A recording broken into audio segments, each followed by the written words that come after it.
नमस्कार दोस्तों, बात हो रही है अमरनाथ यात्रा की, जिसके दर्शन सभी लोग जीवन में एक बार तो जरूर करना चाहते हैं। एक बार दर्शन करने के बाद कुछ लोग ऐसा कहते हैं कि अगर बाबा ने बुलाया तो दोबारा भी जरूर जाएंगे, और कुछ लोग पहली बार जाकर ही हाथ जोड़ लेते हैं कि बाबा ने एक बार दर्शन करा दिए हैं, अब तो हमने हाथ जोड़ लिया, दोबारा नहीं जा पाएंगे। तो एक तरह से देखा जाए तो ये जाने वाले लोगों पर डिपेंड करता है कि उनका यात्रा का एक्सपीरियंस कैसा रहा। कुछ लोग पैदल जाते हैं, कुछ घोड़ों से जाते हैं, तो कुछ हेलीकॉप्टर से। दर्शन तो सभी को मिलते हैं, लेकिन मेरा ऐसा मानना है कि रास्ते में दिखने वाले प्राकृतिक नज़ारों और यात्रा की खूबसूरती को आप पूरी तरह से तभी एंजॉय कर सकते हैं जब आप अपनी यात्रा पैदल कर रहे हों।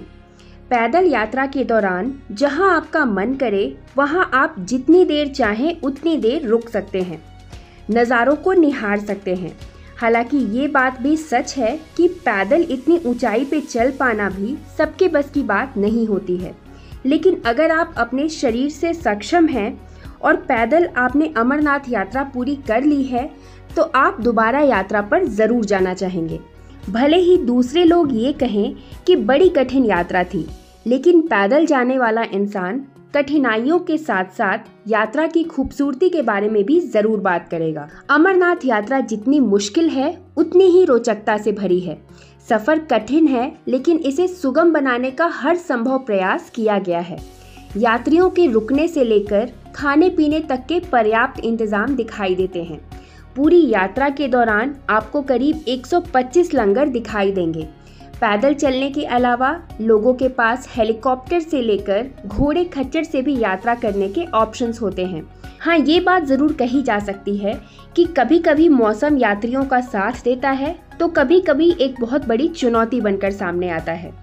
और मौसम ऐसी चीज़ है जिस पर किसी का कोई कंट्रोल नहीं होता। कई बार तो लोगों को 2-2, 3-3 दिनों तक यात्रा स्थगित कर मौसम के नॉर्मल होने का वेट करना पड़ता है। लेकिन यात्रियों में बाबा बर्फानी के दर्शन को लेकर उत्साह इतना ज़्यादा होता है कि लोग बम बम भोले और हर हर महादेव के जयकारे लगाते हुए जितना भी इंतज़ार करना पड़े वो कर लेते हैं। 12,500 फीट की ऊंचाई पर मौजूद अमरनाथ गुफा के दर्शन इस साल 29 जून से शुरू हुए, जो 19 अगस्त तक होंगे।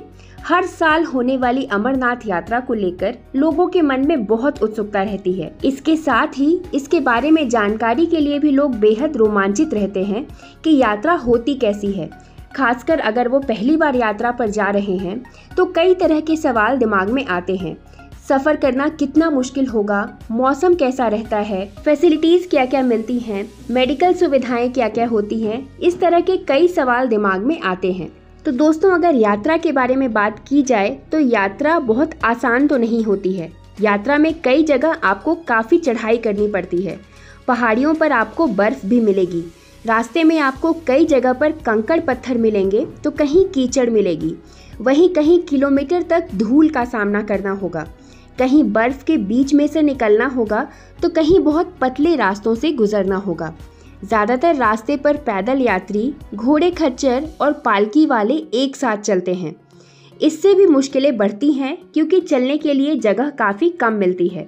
हालांकि इस बार प्रशासन की तरफ से अमरनाथ यात्रा पर जाने के लिए दोनों रूट्स को, यानी कि बालटाल रूट और पहलगाम रूट, दोनों रूट्स की सड़कों को थोड़ा चौड़ा किया गया है और यात्रियों की सुरक्षा के लिए रास्ते के किनारे किनारे तारें भी लगाई गई हैं, जिससे यात्रियों को थोड़ी सुविधा मिल सके।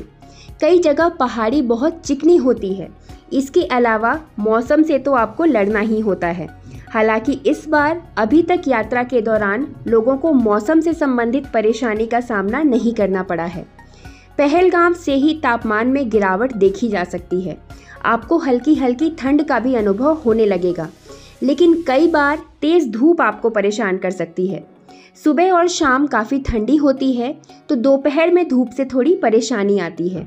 लेकिन अगर आपकी यात्रा के दौरान बीच में बारिश हो जाती है तो सफ़र थोड़ा और मुश्किल हो जाता है, क्योंकि बारिश होने से रास्ते की मिट्टी काफ़ी गीली हो जाती है और यात्रा में फिसलन का भी डर बना रहता है। इन सभी मुश्किलों को देखकर आप ये बोलेंगे कि इनसे तो हमें बहुत डर लग रहा है, लेकिन साथ ही साथ जब आप अमरनाथ यात्रा पर जाते हैं तो आपको एक आनंद का भी अनुभव होता है। पहाड़ों पर आप सुंदर सुंदर नज़ारे देखते हैं। पहाड़ बर्फ से ढके होते हैं, कई जगह पहाड़ों से झरना बह रहा होता है तो कहीं नदी गुजर रही होती है। आप प्रकृति की सुंदरता के सामने ये महसूस करेंगे कि ऐसी सुंदरता आपने आज से पहले और कहीं नहीं देखी। जैसे जैसे यात्रा आगे बढ़ती है, आप गुफा के करीब पहुंचते हैं, आपका उत्साह उतना ही ज़्यादा बढ़ता जाता है। आप जैसे जैसे गुफा के नज़दीक पहुंचेंगे, मानिए आपकी थकान धीरे धीरे करके दूर होती जाएगी और आपकी सारी मुश्किलें आपको कम लगने लगेंगी। कठिनाई से सफ़र कर रहे पैदल यात्रियों का जोश भी बहुत ज़्यादा होता है। एक दूसरे को देख के भी आप में जोश का अनुभव होगा और आप अपनी थकान भूलकर और भी उत्साह के साथ अपनी यात्रा करने लगेंगे। उनके चेहरे पर थकान तो दिखती है, लेकिन अंदर ही अंदर सभी यात्री उत्साह से भी भरे होते हैं कि अब उनको बाबा बर्फानी के दर्शन होने वाले हैं। और अगर यात्रा में सुरक्षा की बात करें तो सुरक्षा काफ़ी सख्त होती है। जम्मू से लेकर गुफा तक बहुत पुख्ता सुरक्षा की व्यवस्था देखी जाती है। यात्रा के लिए हजारों केंद्रीय सशस्त्र बल और राज्य पुलिस कर्मियों को तैनात किया जाता है। CRPF, BSF, ITBP, NDRF, SDRF, Jammu Kashmir police और ट्रैफिक पुलिस के जवान आपको पूरे रास्ते के दौरान तैनात दिखाई देंगे। यात्रा में चढ़ाई ज़्यादा होती है तो कई बार लोगों को परेशानी तो होती है, तबीयत भी कभी कभार खराब होती है, लेकिन जगह जगह पर आपको मेडिकल कैंप्स दिखाई देंगे। लगभग 60 दिनों तक चलने वाली इस यात्रा के लिए महीनों पहले से तैयारियां शुरू हो जाती हैं। कई महीनों तक यात्रा के पहले यहाँ बर्फबारी होती है, जिससे पूरा रास्ता ब्लॉक हो जाता है। उसके बाद इस रास्ते को अमरनाथ यात्रा के लिए तैयार किया जाता है। जगह जगह कैंप्स लगाए जाते हैं, लंगरों की व्यवस्था की जाती है। पैदल यात्रियों को चंदनवाड़ी से गुफा तक पहुंचने में 3 दिन का समय लगता है, तो घोड़े और खच्चर की मदद से ये सफ़र 1.5 दिन में पूरा किया जा सकता है। अगर आप बालटाल वाले रूट से जाते हैं तो आपका समय बच सकता है। आप सेम डे जाकर सेम डे वापसी भी कर सकते हैं। हेलीकॉप्टर से 1 या 1.5 दिन में आप यात्रा कर वापस पहलगाम तक आ सकते हैं। तो दोस्तों, यात्रा के लिए रूट कौन सा चुनना है या फिर तरीका कौन सा, आपको पैदल जाना है या फिर हेलीकॉप्टर से जाना है, ये तो पूरी तरह से आप पे डिपेंड करता है। अगर आपके पास पर्याप्त समय है तो आप पहलगाम रूट से अमरनाथ यात्रा पूरी कर सकते हैं, और अगर आप जल्दबाजी में हैं तो आप बालटाल रूट से भी अपनी यात्रा को पूरी कर सकते हैं।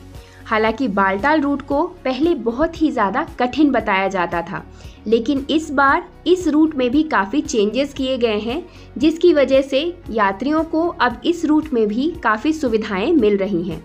जैसा कि मैंने आपको पहले भी बताया, अमरनाथ यात्रा जितनी कठिन है उतनी ही रोचक है। आपको अगर ये डिसाइड करना है कि वास्तव में क्या है, तो आपको पहले खुद एक बार ये यात्रा करनी होगी। उसके बाद ही आप डिसाइड कर पाएंगे कि वास्तव में ये कठिन है या फिर रोचक। आशा करती हूँ आपको ये वीडियो यूज़फुल और इन्फॉर्मेटिव लगी हो। अगर ये वीडियो आपको पसंद आई है, इस वीडियो को एक लाइक ज़रूर करिए, ज़्यादा से ज़्यादा शेयर करिए, कमेंट में जय बाबा बर्फानी लिखिए और ऐसे ही अन्य वीडियोस के लिए हमारे चैनल से जुड़े रहिए। धन्यवाद।